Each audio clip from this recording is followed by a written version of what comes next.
समस्त प्रभु प्रेमी भक्तों को जय सिया राम।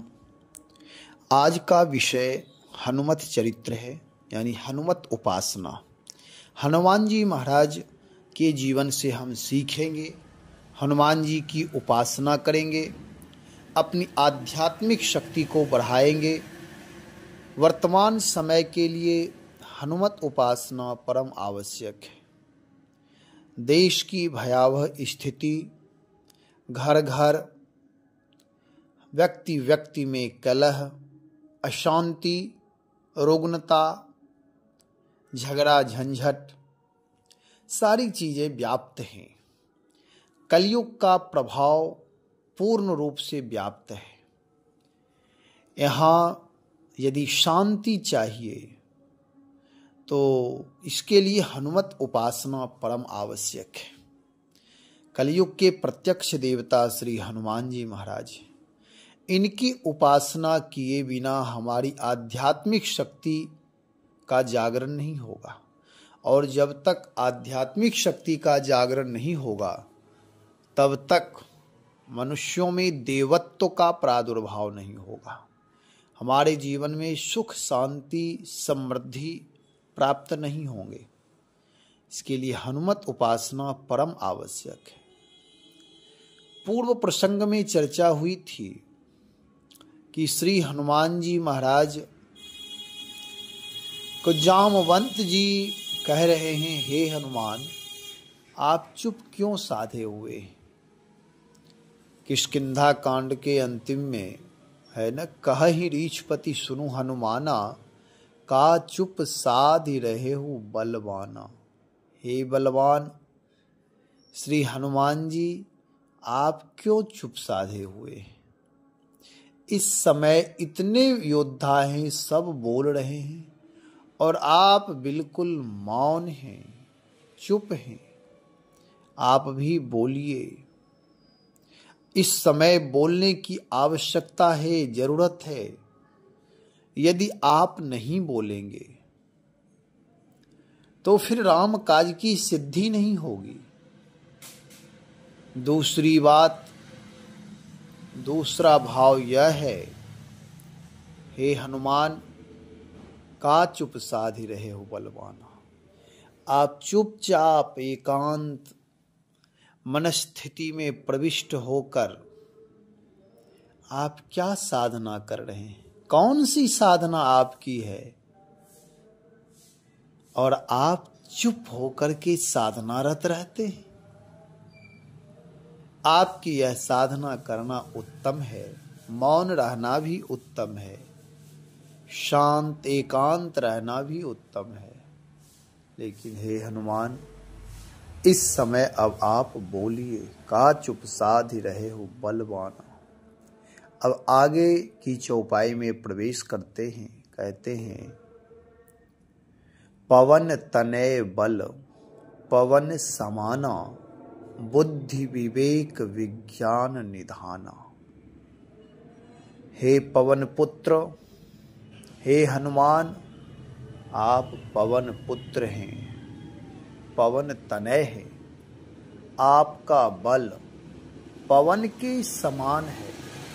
देवताओं में सबसे बलवान पवन है, वायु है। जब परमात्मा की आज्ञा होती है सृष्टि में महाप्रलय करने का, जब सृष्टि का संवरण करना होता है, संहार करना होता है, तो उस समय कभी कभी पवन देव से कहा जाता है कि आप इसमें सहायता करिए।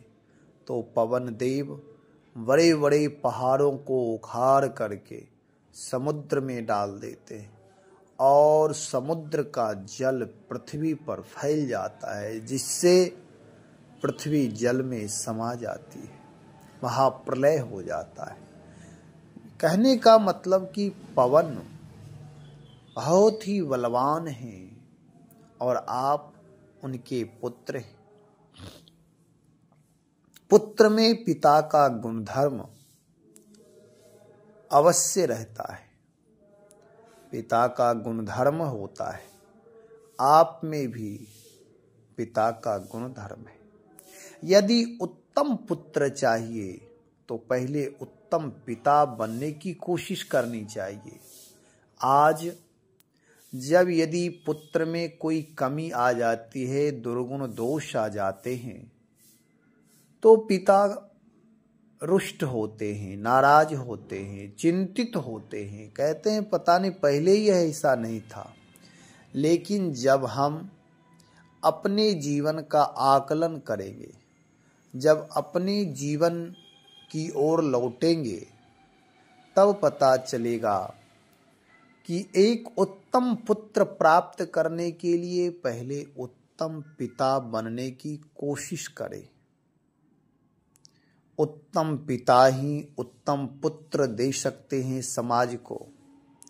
यदि पिता उत्तम नहीं होंगे, व्यवहार कुशल नहीं होंगे, विचारवान नहीं होंगे, चरित्रवान नहीं होंगे, धैर्यवान नहीं होंगे, सुसंस्कारी नहीं होंगे, तो संतान भी उत्तम नहीं हो। उनके अंदर भी दुर्गुण आ जाएंगे। समय पा करके वह दुर्गुण आ जाते हैं।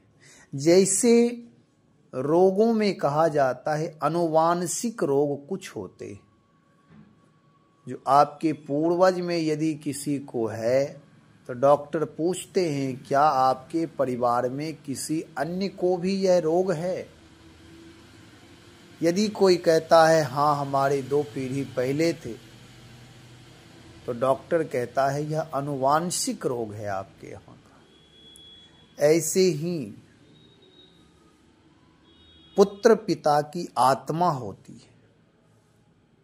जो कोई पिता के गुणधर्म होते हैं, जो कुछ भी होते हैं, जो उनका व्यवहार होता है, जो उनका विचार होता है, वह सब पुत्रों में ट्रांसफर हो जाते हैं।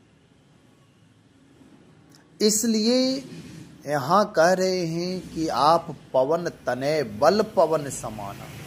आप पवन तनय हैं, पवन के पुत्र हैं, आपका बल भी पवन के समान है।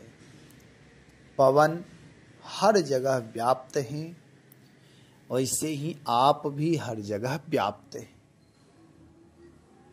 पवन सबके प्राण हैं, वैसे आप भी सबके प्राण हैं।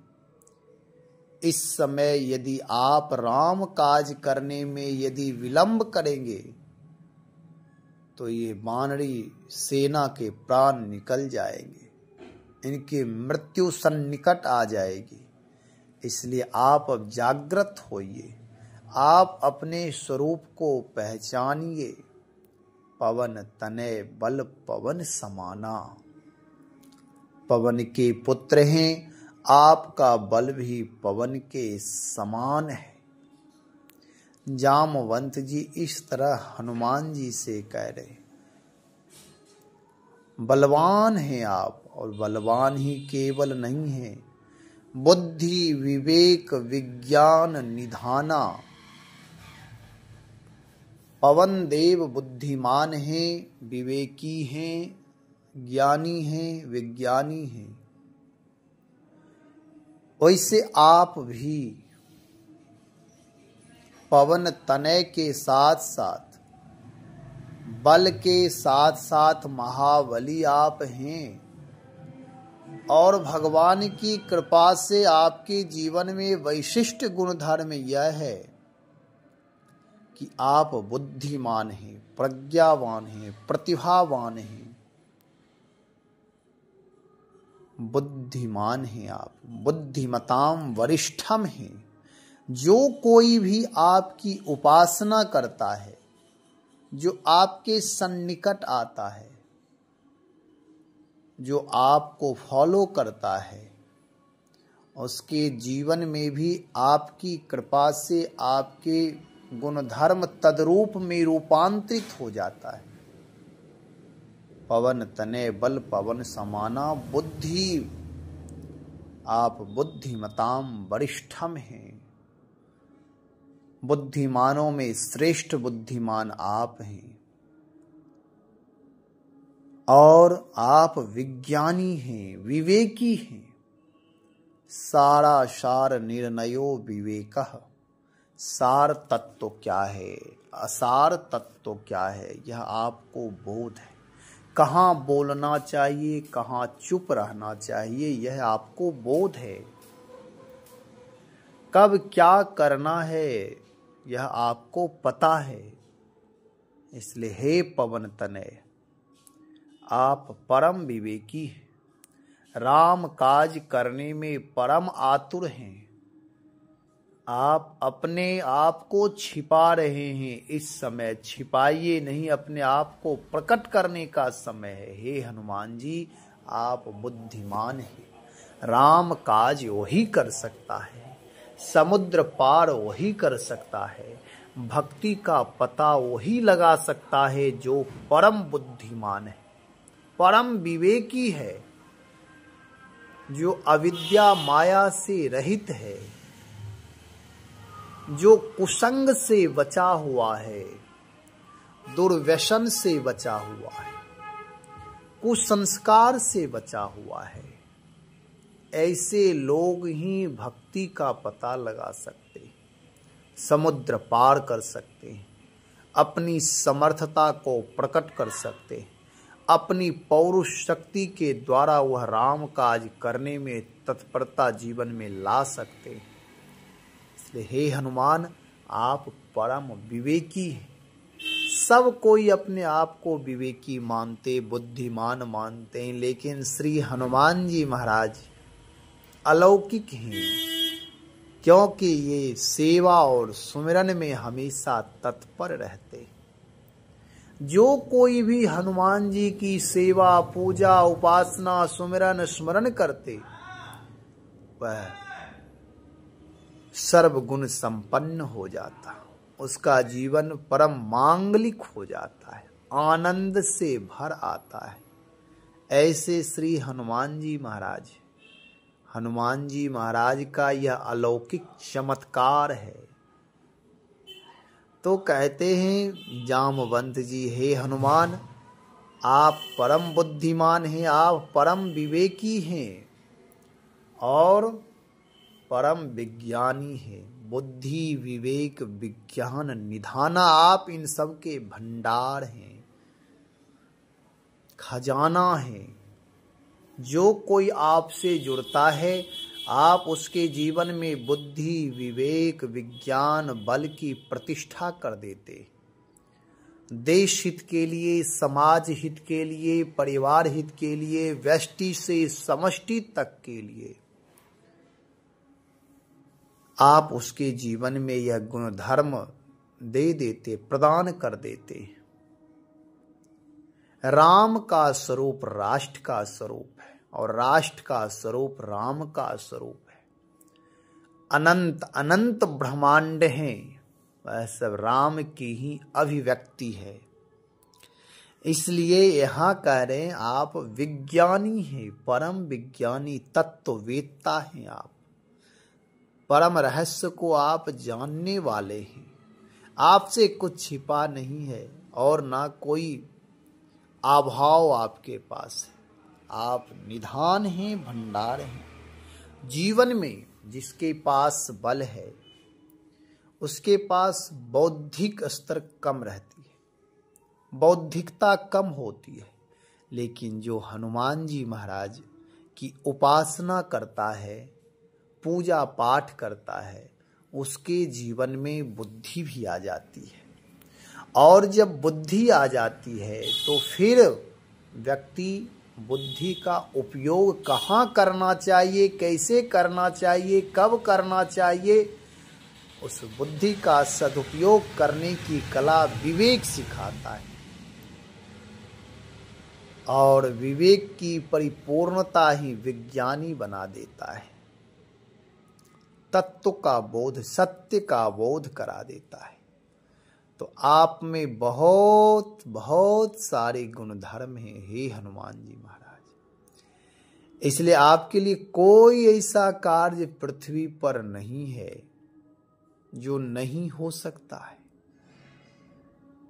आप परम विज्ञानी हैं,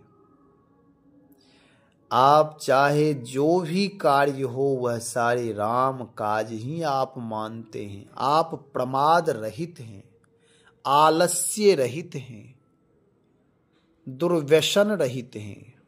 आपका जीवन परम मंगलकारी जीवन है। इसलिए कवन सो काज कठिन जग माही, जो नहीं हो ये तात तुम पाही। हे तात, कौन ऐसा कार्य है जो आपसे नहीं हो सकता है? यानी पृथ्वी पर कोई ऐसा कार्य नहीं है जो नहीं हो सकता। सारे कार्य हो सकते हैं। आप अपनी चुप्पी छोड़िए, आप भी कुछ बोलिए, अपना विचार प्रकट करिए। अवसर है, अभी समय है अभी बोलने का।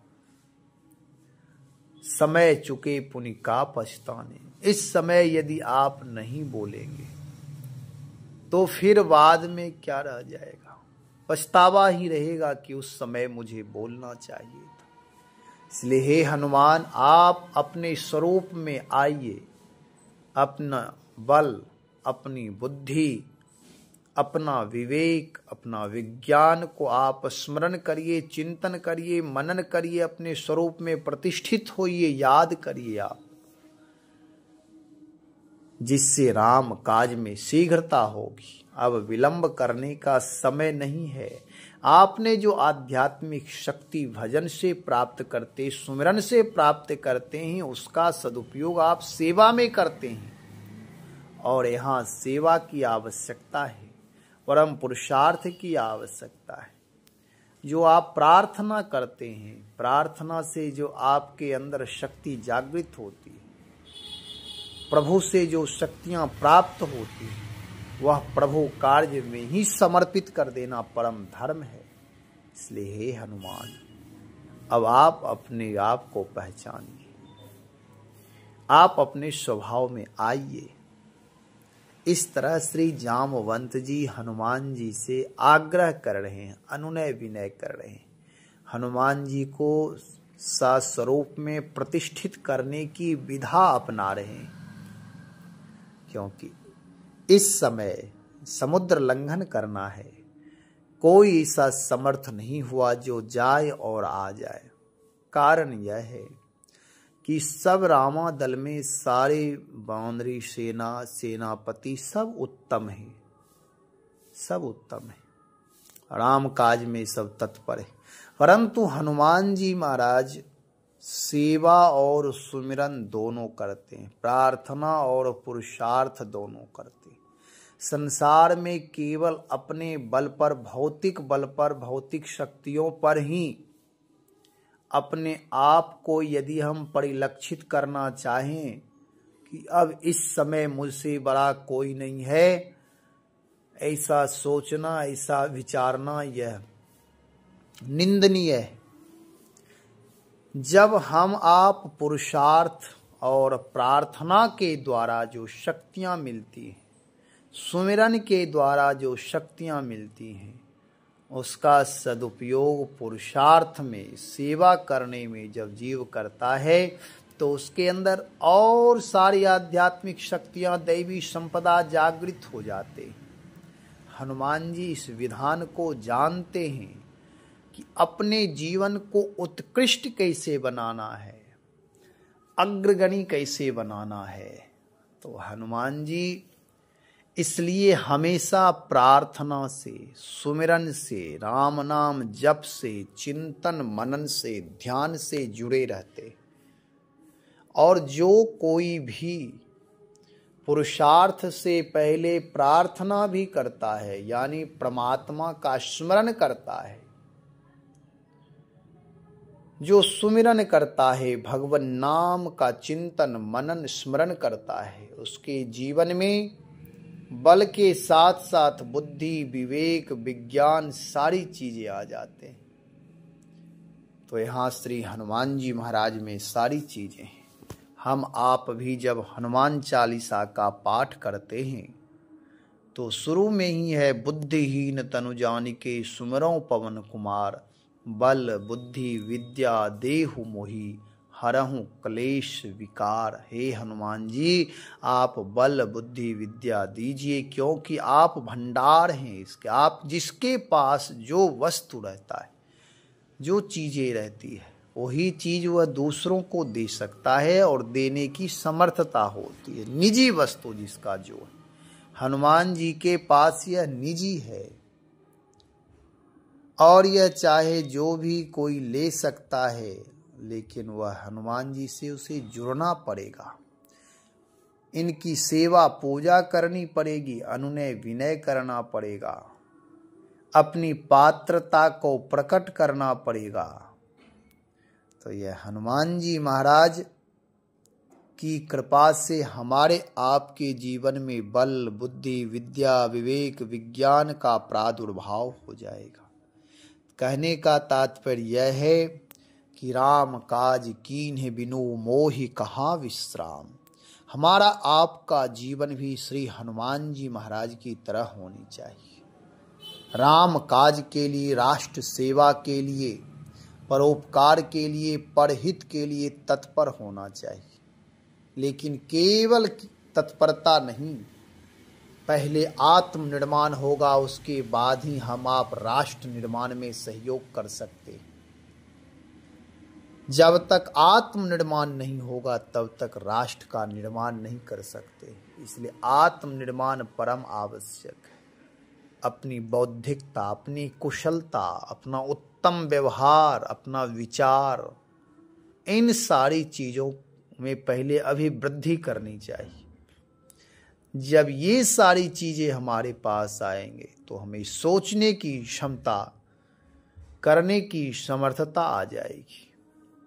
हनुमान जी महाराज की कृपा से हम आप भी सर्व समर्थ जीव हैं। हमारे आपके जीवन में भी सारी शक्तियां अंदर निहित हैं। अपने आध्यात्मिक शक्ति को जागृत करने के लिए हनुमान जी महाराज की उपासना अवश्य करें। हनुमान चालीसा का पाठ अवश्य करें, हर रोज प्रतिदिन करें। हनुमान चालीसा एक स्वतंत्र ग्रंथ है और अलौकिक शक्तियां हैं। जब लगातार कुछ दिन करते रहने से हमारे आपके जीवन में भी अलौकिक शक्तियों का प्रादुर्भाव होगा। हनुमान चालीसा पाठ स्वयं करें, अपने बच्चों से कराएं, परिवार के अन्य सदस्यों से भी करने के लिए उन्हें प्रेरित करें। आस पास पड़ोस जो भी मित्र बंधु हैं उन सब से आप कहें कि हनुमान चालीसा पाठ करें। और कभी कभी सप्ताह में एक आध दिन, चाहे जो दिन भी आपके लिए अनुकूल हो, मंगलकारी हो, कोई एक दिन सामूहिक पाठ करें। समूह में शक्तियां होती हैं, तो अपने आप को शक्ति संपन्न बनाने के लिए हनुमान चालीसा का पाठ अवश्य करें। हनुमान जी महाराज मंगल ही मंगल करेंगे, कल्याण ही कल्याण करेंगे। अपनी आध्यात्मिक शक्ति को पहचानिए। जब शक्तियां जागृत हो जाएगी तो हम आप भी हनुमान जी की तरह ही राम काज करने में परम आतुर हो जाएंगे।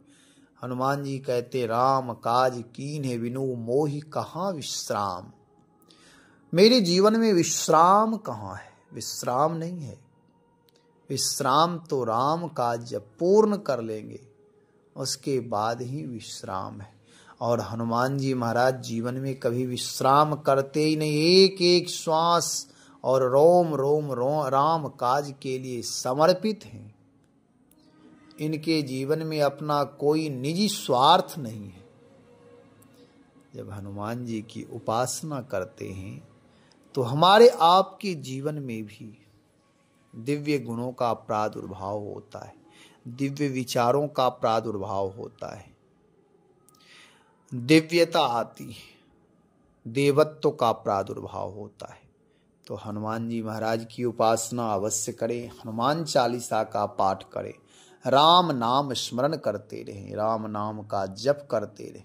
जैसे श्री हनुमान जी महाराज कुछ भी करते हैं, मुख में हो राम नाम, राम सेवा हाथ में, ऐसे ही हम आप भी अपने शरीर के द्वारा सेवा करें, सेवा करने से अहंकार का शमन होता है, अथवा यह कह सकते हैं कि जिसके जीवन में अहंकार नहीं है वह सेवक होता है, वही सेवा कर सकता है।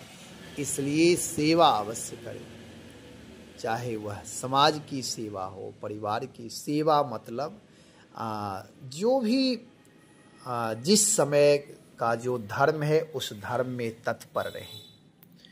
किसी को आवश्यकता यदि हमारी आपकी है तो हम आप उस पर खड़े उतरें। कोई भी व्यक्ति यदि स्मरण करें तो उसके हित के लिए हम आप तत्पर हो जाए। हनुमान जी हर प्रकार की सेवा करना जानते। जो महात्मा हैं, जो सद्गुणी हैं, साधु संत के जो सज्जन पुरुष हैं, साधु संत के तुम रखवारे, और असुर निकंदन राम दुलारे। हे राम दुलारे श्री हनुमान जी, आप असुरों का निकंदन करते हैं, ये भी एक सेवा है। राष्ट्र का भला, परिवार का भला, समाज का भला कैसे होगा, यह भी विचारणीय है। यह भी जानने की कला सीखनी है तो श्री हनुमान जी से ही सीखे। साधु संत के तुम रखवारे, यानी सज्जन पुरुषों की रक्षा श्री हनुमान जी महाराज करते। सात्विक शक्तियों का संचय श्री हनुमान जी महाराज करते, और असुरों का, दुराचारियों का, दुर्व्यसनियों का, राष्ट्रद्रोहियों का, माता पिता द्रोहियों का, अन्यायी दुराचारियों का हनुमान जी विधि विधान से सेवा करना जानते हैं। उसकी पिटाई भी करते हैं, उसे दंड भी देते हैं, उसमें कोई प्रमाद नहीं करते। हनुमान जी ऐसे भक्त नहीं है जो अन्याय हो रहा है और वह देखते रहे, नहीं। अन्याय देखना भी पाप है। इसलिए जैसे अन्याय करने वाले पापी माने जाते हैं, वैसे अन्याय देखने वाले भी पापी माने जाते हैं। अन्यायियों को दंड देना अपनी समर्थता के अनुसार, अपने वचन से उसका विरोध करना, यह परम लक्ष्य होना चाहिए। तो हनुमान जी की तरह जब आप हनुमान की उपासना करेंगे, हनुमान जी से जुड़ेंगे, तो हमारे आपके जीवन में भी सारे समर्थता, पौरुष शक्ति, कब बल का प्रयोग करना है, कब विवेक का प्रयोग करना है, कब बुद्धि का प्रयोग करना है, ये सारे गुणधर्म हनुमान जी महाराज की कृपा से हमारे आपके जीवन में भी आ जाएंगे। इसलिए अपनी पौरुष शक्ति को अवश्य पहचानें, हनुमान जी की सेवा उपासना करें। इनकी कृपा से आप हम भी अलौकिक हो जाएंगे, दिव्य हो जाएंगे, भक्ति महारानी का दर्शन होगा। बड़े बड़े कार्य, राम का जो राष्ट्र कार्य है, सेवा है, वह हम आप भी करने में समर्थशाली हो जाएंगे। हनुमान जी का जीवन परम अलौकिक है, यशस्वी जीवन, पूजनीय जीवन, मंगल मूर्ति हैं। हनुमान जी चरित्रवान हैं। हमारे आपके जीवन में भी चरित्र का, उत्तम चरित्र का प्रादुर्भाव होगा। हमारे आपके जीवन में भी दर्शनीय हो जाएगा जीवन, यशस्वी जीवन हो जाएगा, भगवान राम के प्यारे हो जाएंगे। इसलिए अपने आप को श्री हनुमान जी महाराज से जोड़ें, राम नाम का जप अवश्य करें। राम नाम जप से हमारी मनोवृत्ति, हमारी प्रवृत्ति उदात्त बनती है और सही दिशा में चलती है। इसलिए अपनी शक्तियों को सही दिशा में सदुपयोग करने के लिए, अपनी वृत्तियों को, अपने विचारों को सही दिशा में प्रवृत्त करना है। राम नाम का जप करें, राम सेवा मन में रखें और अपने जीवन को समर्पित करें। श्री राम जय राम जय जय राम, श्री राम जय जय राम।